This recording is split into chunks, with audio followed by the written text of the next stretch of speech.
வெற்றிவேல் முருகனுக்கு ஹரஹரோஹரா. வேல் பிடித்த தெய்வத்தை கால் பிடித்து வணங்கி கந்தன் புகழை எடுத்துரைக்கும் அடியேன் உங்கள் கந்தன் அடிமை கார்த்திகா தர்மராஜன். அனைத்து ஆன்மீக அடியார்களுக்கும் அடியேனின் ஆத்ம நமஸ்காரம். இன்று நாம் எதை பற்றி பார்க்க போகிறோம் என்றால், கந்த சஷ்டி கவசம், அதாவது பாலதேவராயர் சுவாமிகள் அருளிய கந்த சஷ்டி கவசம். இந்த கந்த சஷ்டி கவசம் எவ்வாறு தோன்றியது என்றுதான் நாம் பார்க்க போகிறோம். கந்த சஷ்டி கவசம் என்னும் இந்த உயர் வகை தமிழ் வேதத்தை படிப்போரும் பாடுவோரும் கேட்போரும் சிந்திப்போரும் துன்பத்தை எந்நாளும் அடைவதே இல்லை. இது முருகப்பெருமானின் மீது சத்தியம் என்கிறார் பாலதேவராய சுவாமிகள். வாருங்கள் உறவுகளே, கந்த சஷ்டி கவசம் எவ்வாறு தோன்றியது என்று பார்ப்போம். ஒருமுறை பாலதேவராய சுவாமிகள் பழனிமலைக்கு செல்கிறார்.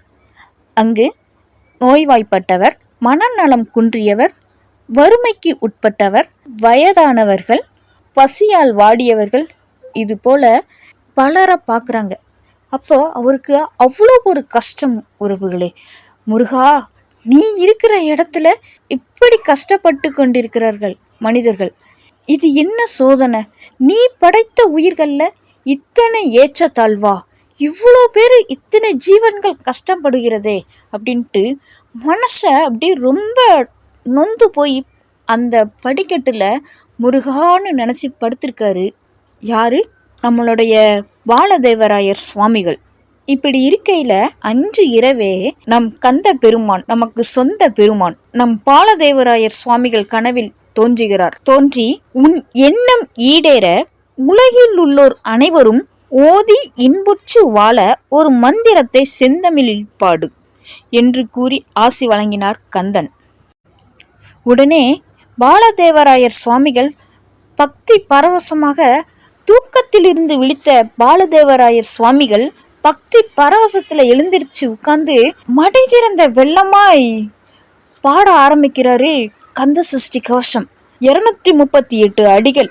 சஷ்டியை நோக்க சரவண பவனார் சிஸ்டருக்குதவும் செங்கதிர் வேளான்னு பாடுறாரு. இந்த பாடலோட அற்புதமான ஒன்று என்னன்னா, இறுதியில வருங்க, ஒரு நாள் 36 கொண்டு ஓதிய ஜெபித்து உகந்து நிறனிய அஷ்டதிக்குள்ளோர் அடங்கலும் வசமாய் திசை மன்னர் என்பர் செயலது அருள்வர் மாற்றவரெல்லாம் வந்து வணங்குவர் நவகோள் மகிழ்ந்து நன்மையளித்திடும். ஹாஹா, என்ன அற்புதமான வரிகள்! உண்மைதான் உறவுகளே.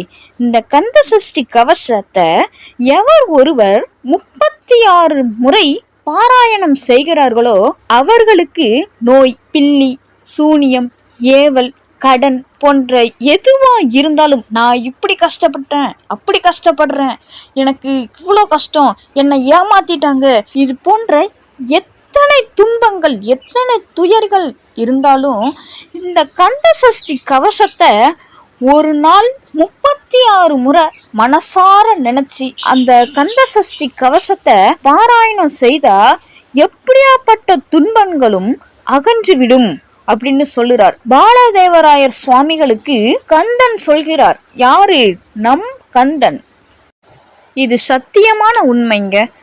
எத்தனையோ பேர், முருகா, நான் அந்த கஷ்டத்தை அனுபவிச்சிருக்கேன், அவங்களுக்கெல்லாம் நான் சொல்லிக்கிற ஒரே ஒரு செய்தி, கந்த சஷ்டி கவசம் பாராயணம் பண்ணுங்க. அந்த கந்த சஷ்டி கவசத்துல எனக்கு ரொம்ப பிடித்தமான வரிகள் என்னன்னா, எல்லா பிணியும் என்றனை கண்டால் நில்லாதோட நீ எனக்கு அருள்வாய், ஈரேலுலகமும் எனக்கு உறவாக ஆணும் பெண்ணும் அனைவரும் எனக்கா மண்ணால் அரசரும் மகிழ்ந்துறவாக உன்னை துதிக்க உன் திருநாமம் சரவண பவனே சைலொலி பவனே திரிபுர பவனே திகழொலி பவனே. அப்பா, பாடிக்கிட்டே இருக்கலாம் போல. இந்த கந்த சஷ்டி கவசத்தை பாராயணம் செய்தால் நவகோள்களும் நடுங்கி மண்டிக்கிட்டு அஞ்சு நிற்குமாம் நம் கந்தன் முன்னே. அதுதாங்க இந்த கந்த சஷ்டிக்கு உள்ள சிறப்பே. எப்பேற்பட்ட கிரகங்கள் பிடியினாலும் சிக்கியிருப்பவர் கூட முருகா அப்படின்னு சொன்னா அந்த கிரகங்கள் கூட நம்மை விட்டு ஓடி ஒளிந்து கொள்ளுமாம். இதுதாங்க இந்த கந்த சஷ்டிக்கு உள்ள மகிமை. வெற்றிவேல் முருகனுக்கு அரகரோஹரா. நன்றி உறவுகளே. மேலும் இது போன்ற பதிவுகளை இனி வரக்கூடிய பதிவுகளில் பார்ப்போம். மேலும் பல ஆன்மீக தகவல்கள் அறிய நமது சேனலை தொடர்ந்து லைக் பண்ணுங்க, கமெண்ட் பண்ணுங்க, சப்ஸ்கிரைப் பண்ணுங்க. நன்றி உறவுகளே.